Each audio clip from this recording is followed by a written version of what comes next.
#AskDrJohnWatts అని type చేసి మీ questions అడగండి, తప్పకుండా రిప్లై చేస్తాను. Ram Kishore F, sir regenerative medicine ద్వారా నాకు ఆల్రెడీ లాస్ అయిన హెయిర్ని మళ్ళీ తెప్పించుకోవచ్చా?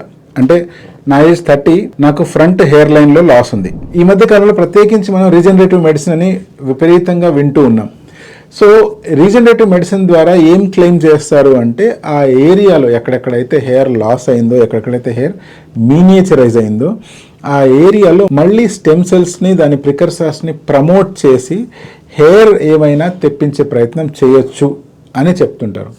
మరి దానికి ఎంతవరకు రిజల్ట్స్ వస్తున్నాయి, నిజంగా హెయిర్ బాగా వస్తాయా అంటే అనెక్డోటల్గా కొంతమందికి వచ్చింది, కొంతమందికి చాలామంది రిజల్ట్స్ చెప్పారు అన్నట్లయితే చాలామంది చెప్తున్నారు. కానీ ప్రత్యేకించి పేపర్స్ కానీ, జర్నల్స్లో కానీ, పబ్లికేషన్స్ కానీ అందుబాటులో లేవు.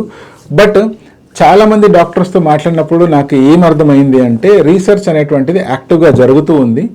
త్వరలో మనకి దాని గురించి రీసెర్చ్ పేపర్స్ అనేటువంటివి బయటకు వస్తాయి.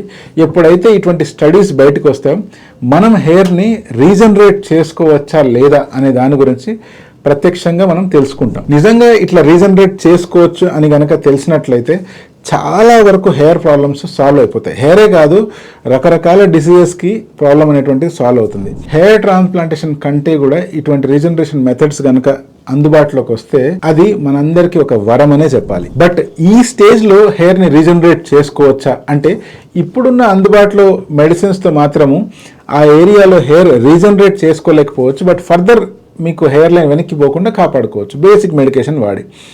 ఆ ఏరియాలో మీకు హెయిర్ లైన్ మళ్ళీ కావాలి అంటే ఇప్పుడున్న పరిస్థితుల్లో మాత్రం హెయిర్ ట్రాన్స్ప్లాంటేషన్ ఒక్కటే మార్గం.